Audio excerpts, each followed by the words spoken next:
والقرآن الحکیم، قسم ہے قرآن حکیم کی. واو قسم کے لیے. قسم کے لیے اور کتنے حروف ہیں؟ واو تا.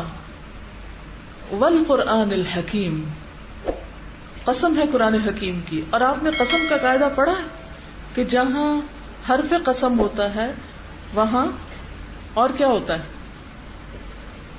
جب قسم آتی ہے تو پھر اس کا جواب بھی آتا ہے، جواب قسم بھی ہوتا ہے. یعنی کس بات پہ قسم کھائی جا رہی ہے، کس چیز کی قسم کھائی جا رہی ہے، قسم کون کھا رہا ہے، اور قسم کس چیز پہ کھائی جا رہی ہے، اور قسم کیوں کھائی جا رہی ہے، اس کی وجہ کیا ہے. جب بھی کوئی قسم کھاتا ہے تو ایک کون ہوتا ہے؟ قسم. دوسرا جس چیز کی قسم کھائی جائے. تیسرے جس بات پہ قسم کھائی جائے. اور الفاظ، جن الفاظ سے قسم کھائی جائے. 4 چیزوں کا ہونا لازم ہوتا ہے اس میں. مثلا قرآن مجید میں بہت سی جگہوں پر اللہ سبحانہ و تعالیٰ نے قسم کھائی ہے. کوئی اور مثال دیجیے. والعصر اور والشمس واللیل والضحیٰ، بہت سی جگہوں پر. تو ایک ہے حرف قسم اور ایک ہے مقسم، قسم کھانے والا، اور پھر دوسرا جس چیز کی قسم اور جس لیے قسم. اوکے. والقرآن الحکیم، اور قسم کھائی گئی ہے تاکید کے لیے. قسم ہے قرآن حکیم کی. قرآن الحکیم، حکمت والا. حکیم کا لفظ ہا کاف میم سے ہے.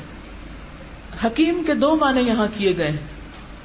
ایک ہے محکم اور دوسرے حاکم. محکم یا محکم اور دوسرے حاکم. حاکم کا معنی کیا ہوتا ہے؟ فیصلہ کرنے والا. اور محکم حکمت والا. قرآن مجید کو حاکم کیوں کہا گیا ہے؟ یہ کس چیز کا فیصلہ کرتا ہے؟ حق اور باطل کا. اور پھر حکمت والا کس طرح ہے کہ اس کے اندر بے پناہ وزڈم پائی جاتی. تو یہ قرآن مجید کی صفت جو ہے کہ قرآن کی قسم جو حکمت والا ہے، یا یہ کہ فیصلہ کرنے والا ہے، یا محکم کے معنوں میں پختہ ہے، یعنی مضبوط کلام ہے، کوئی کچی پکی باتیں نہیں ہے. یہ کس طرح محکم ہے، کس طرح پختہ ہے؟ اس میں کوئی بات ایسی نہیں کہ جس کو کوئی عقلی اعتبار سے یا علمی اعتبار سے جھٹلا سکے. الحکیم کا کیا معنی ہے؟ پختہ کلام، مضبوط کلام. یعنی کوئی چیز اس کا مقابلہ نہیں کر سکتی، اس سے ٹکر نہیں لے سکتی، اس کا توڑ نہیں کر سکتی. قرآن مجید بہت سے نظریات کا توڑ کرتا ہے، لیکن کوئی چیز قرآن کا توڑ نہیں کر سکتی. جو اس نے کہہ دیا وہ ہمیشہ کے لیے سچ ہے، لا ریب فیہ. سمجھ آیا کہ قرآن مجید کو حکیم کیوں کہتے ہیں؟ کیا معنی ہے؟ محکم. اور محکم کا کیا معنی ہے؟ پکا، مضبوط. اتنا مضبوط کہ کوئی اس کو توڑ نہ سکے، چیلنج نہ کر سکے، جو سب کو عاجز کر دے، کوئی اس کو عاجز نہ کر سکے. اور حاکم کا کیا معنی ہے؟ فیصلہ کن. اور پھر حکمت والا. حکیم کا معنی حکمت والا بھی، یعنی اس کے اندر کوئی بات عقل اور فطرت کے خلاف نہیں، اس سے نہیں ٹکراتی. اور یہ صرف اللہ کا کلام ہی ہو سکتا ہے جس میں یہ صفات پائی جائیں. بندوں کی باتیں ان کو چیلنج کیا جا سکتا ہے، ان کا علمی توڑ کیا جا سکتا ہے. آپ نے دیکھا کہ بڑے بڑے علماء، سائنٹسٹ، فلاسفرز جب کوئی ایک بات کرتے ہیں پھر کچھ عرصے کے بعد کیا ہوتا ہے؟ ایک نیا نظریہ آ جاتا ہے، وہ آ کے پہلی بات کو چیلنج کر دیتا، توڑ دیتا ہے. اسی لیے آپ نے دیکھا ہوگا کہ بہت ساری باتیں آپ پڑھتے ہیں فلسفے میں مختلف علوم کے بارے میں بہت بہت کی بولیاں ہوتی ہیں، ایک کچھ کہتا ہے، دوسرا کچھ کہتا ہے، تیسرا کچھ کہتا ہے، اینڈ آف دا ڈے نہیں سمجھ آتی کہ کون سی بات اس میں سے صحیح اور کون سی غلط ہے۔ جو بھی کوئی نظریہ، جو بھی کوئی تھیری آتی ہے، کچھ عرصے کے بعد اس کا توڑ کرنے کے لیے ایک اور تھیری آ جاتی، پھر کہتے ہیں کہ نئی ریسرچ آ گئی ہے۔ اور انسانوں کی ریسرچز جو ہیں وہ ہمیشہ تبدیل ہوتی رہتی، لیکن قرآن مجید نے جو باتیں کہہ دی ہیں 1400 سال پہلے، ان کے اندر کوئی تبدیلی نہیں ہو سکتی، ان کے اوپر کوئی چیز نہیں لائی جا سکتی۔ لیکن سوال یہ پیدا ہوتا ہے کہ اتنی مضبوط کتاب، اتنی محکم، اتنی حکمت والی، اتنی فیصلہ کن، یہ پیش کس نے کی؟ ہمارے سامنے کون لایا تھا اس کو؟ اللہ کے رسول صلی اللہ علیہ وسلم۔ کون تھے آپ؟ امی، جو کسی اسکول یا مدرسہ میں نہیں پڑھے تھے۔ تاریخ میں کہیں کسی استاد کا نام نہیں ملتا کہ آپ نے فلاں فلاں فلاں سے علم حاصل کیا۔ آج دنیا میں تو کسی انسان کی قدر و قیمت بعض اوقات کس بنا پر ہوتی ہے کہ یہ شخص کس کا شاگرد ہے، اس کے استاد کون کون ہیں۔ اور جب ہم کسی کے بارے میں جاننا چاہتے ہیں نا تو اور یہ جان لیتے ہیں فلاں سے پڑھا اس نے، تو ہم فوراً اس کو ایویلویٹ کر لیتے ہیں، اچھا ٹھیک ہے فلاں سے پڑھا، ٹھیک ہے۔ آج بھی آپ دیکھیں کہ مختلف یونیورسٹیز کی ڈگریز کی کیا ویلیو ہے، ہارورڈ سے پڑھے ہو، فلاں جگہ سے پڑھے ہو۔ ضروری تو نہیں کہ ہر وہ شخص جو ہارورڈ سے پڑھا ہو وہ بہت قابل ہوگا، یا ایسا ہی ہے، ضروری نہیں کہ ہر وہ شخص جو آکسفورڈ سے پڑھا وہ بہت اعلیٰ درجے کا صاحب علم ہوگا، ایسا نہیں ہوتا۔ تو کہنے کی بات یہ ہے کہ اللہ کے رسول صلی اللہ علیہ وسلم نے اتنا زبردست یہ کلام اللہ سبحانہ تعالیٰ کی طرف سے پیش کیا، اور یہ کلام آپ کا اپنا نہیں، اور اس کی دلیل یہ ہے کہ آپ کون تھے؟ امی تھے، آپ کا کوئی استاد نہ تھا۔ اس کلام نے تمام عرب کو گم کر دیا، ان کی زبانیں بند کر دی۔ جب انا اعطیناک الکوثر نازل ہوئی تو اس کو کعبہ میں لٹکایا گیا، تو اس کے آگے جو اس وقت کا بہت مشہور شاعر تھا اس نے کیا لکھا؟ واللہ ما ھذا کلام البشر، اللہ کی قسم یہ کسی انسان کا کلام ہے ہی نہیں، اور اس نے اس کے بعد شاعری چھوڑ دی۔ تو والقرآن الحکیم، قسم ہے حکمت بھرے قرآن کی، انک لمن المرسلین، بے شک آپ رسولوں میں سے ہیں، بے شک آپ پیغمبروں میں سے ہیں۔ واو قسم کے لیے ہے، کس چیز کی قسم کھائی جا رہی ہے؟ قرآن حکیم کی۔ کس بات پہ قسم کھائی جا رہی ہے؟ کہ محمد صلی اللہ علیہ وسلم رسولوں میں سے ہیں۔ گویا آپ کی رسالت کے سچا ہونے کی قسم کھائی جا رہی ہے۔ اب اس آیت کو پڑھیے آج کل کے حالات کے کانٹیکس میں،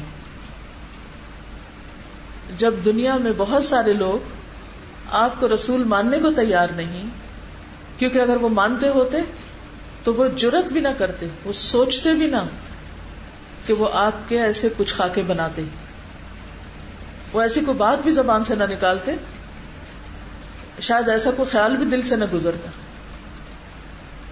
کیونکہ جس پر ایمان ہوتا ہے اور ایمان سچا ہوتا ہے تو پھر وہ ایمان محبت کا تقاضا بھی کرتا ہے، وہ ایمان اطاعت اور پیروی کا تقاضا بھی کرتا ہے، اور وہ عزت اور احترام کا تقاضا بھی کرتا ہے۔ لیکن جب ایمان نہیں ہوتا کسی بھی پیغمبر پر، پھر جو آپ جی چاہے کریں۔ اسی لیے کہا نا جب تمہارے اندر حیا نہیں تو پھر کیا کرو؟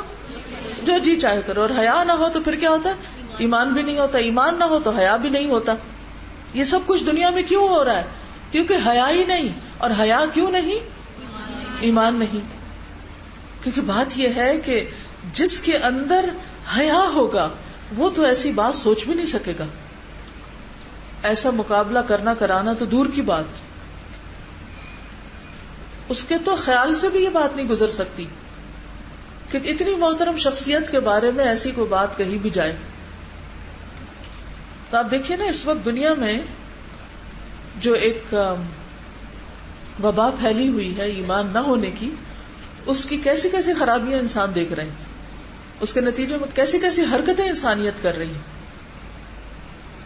یعنی مذاق اڑانے کے لیے، کسی کی ہنسی اڑانے کے لیے کسی کو حقیر ثابت کرنے کے لیے، کسی کو لیٹ ڈاؤن کرنے کے لیے، اور کوئی چیز نہیں رہ گئی تھی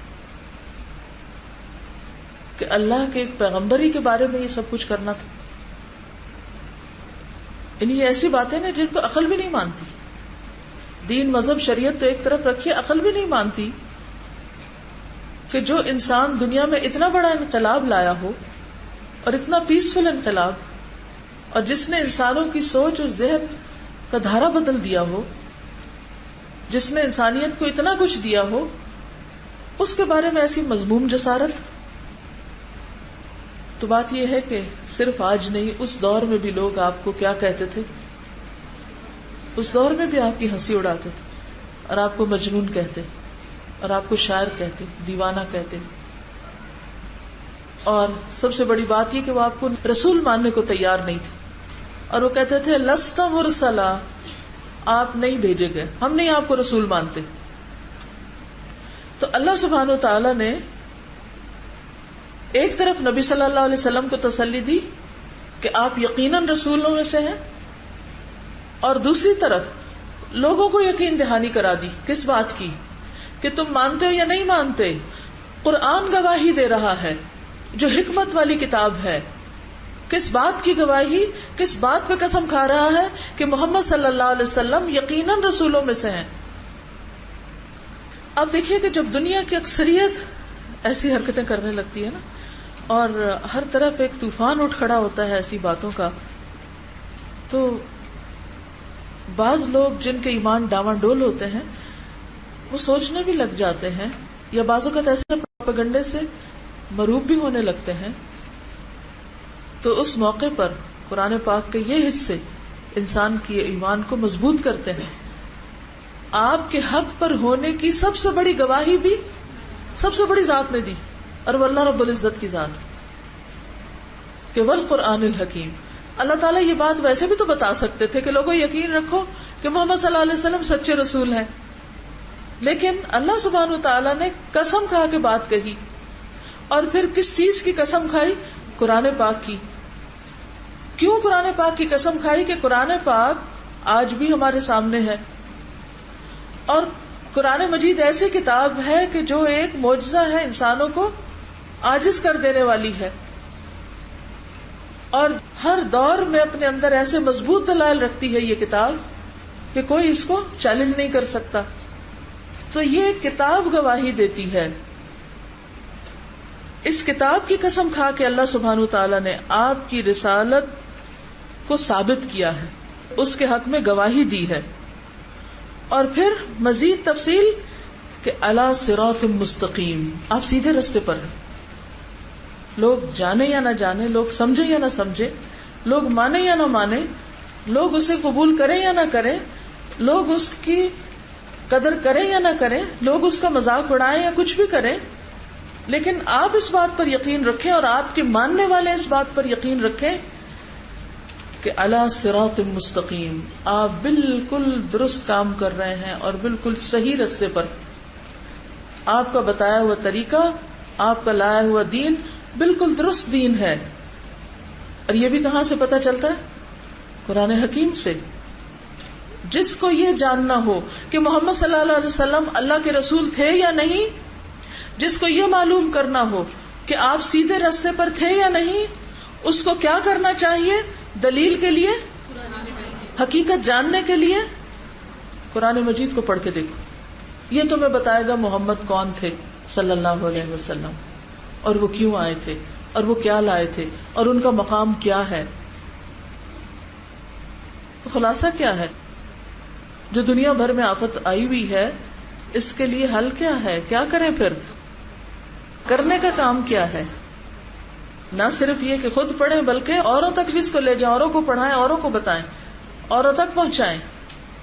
دنیا سے یہ چیزیں ختم تو ہو نہیں سکتی کہ جب تک شیطان ہے کچھ نہ کچھ ہوتا رہے گا، لیکن ان شیطانوں کے بہکاوے میں بہت سے معصوم لوگ بھی آ جاتے ہیں. تو ان کو ایسے شیطانی ٹریپس سے بچانے کے لیے ان سارے مسائل کے حل کے طور پر پھر لاہ عمل سب مسلمانوں کے لیے یہی ہے کہ وہ قرآن کی روشنی کو عام کریں، کیونکہ قرآن ہی فیصلہ کن چیز ہے، یہی الحکیم ہے جو حاکم ہے، جو فیصلہ کرے گا اور جو آپ کو صحیح رستہ دکھائے گا. اب سمجھ آئی کہ قرآن کے ساتھ حکیم کا لفظ کیوں آیا ہے. اس بات پر کہ آپ رسول ہیں اس کے لیے قرآن حکیم کی قسم کیوں کھائی گئی ہے. لا تحسبوه شرا لکم بل هو خیر لکم. اس کے ذریعے بہت سے لوگ ہدایت بھی پائیں گے انشاءاللہ، اور بہت سے سوئے ہوئے مسلمان جاگ بھی اٹھے ہیں. یعنی اس کلام کے ذریعے اللہ سبحانہ وتعالیٰ نے اپنے رسول کی اور اپنی کتاب کی اہمیت ہم سب پر واضح کر دی ہے. یاسین والقرآن الحکیم انک لمن المرسلین علی صراط مستقیم. لوگ جو چاہیں باتیں بنائیں، اس دین کا، اس رسول کا، اس کتاب کا جتنا چاہے مذاق اڑائیں، لیکن حقیقت یہ ہے کہ سیدھا راستہ یہیں سے گزرتا ہے. وہ راستہ جو بالکل درست اور منزل تک پہنچانے والا ہے. زندگی کے اس سفر میں بھی انسان کو صحیح رہنمائی دینے والا ہے، اور اختتام پر، اینڈ میں، اگر کوئی اس راستے پر جمع رہتا ہے تو جنت تک پہنچانے والا ہے. سورۃ الشورى آیت 52 اور 53 میں آتا ہے وَإِنَّكَ لَتَهْدِي إِلَى صِرَاطٍ مُسْتَقِيمٍ. اور بے شک آپ یقیناً ہدایت دیتے ہیں سیدھے راستے کی طرف، یعنی رسول اللہ صلی اللہ علیہ وسلم. صراط اللہ الذی لہ ما فی السماوات وما فی الارض. راستہ اس ہستی کا، اس ذات کا جو آسمانوں اور زمین کا مالک ہے، جس کے ہاتھ میں آسمان و زمین کی ساری بادشاہت ہے. الا الی اللہ تصیر الامور. خبردار، اللہ کی طرف لوٹتے ہیں سارے فیصلے، سب چیزیں واپس اسی کی طرف جانے والی ہیں. لیکن اللہ سبحانہ تعالیٰ نے اس بات کو واضح فرما دیا کہ نبی صلی اللہ علیہ وسلم خود سیدھے راستے پر ہیں، علی صراط مستقیم ہے، اور وَإِنَّكَ لَتَهْدِي إِلَى صِرَاطٍ مُسْتَقِيمٍ. اور یہ صراط مستقیم ہے کیا؟ صراط اللہ، اللہ کا راستہ. الذی، کون ہے وہ اللہ؟ لہ ما فی السماوات وما فی الارض، جو مالک ہے آسمان و زمین کی ہر چیز کا، سب سے بڑا، اور سارے امور اسی کی طرف پلٹتے ہیں، اور ان کا اصل فیصلہ وہی کرے گا.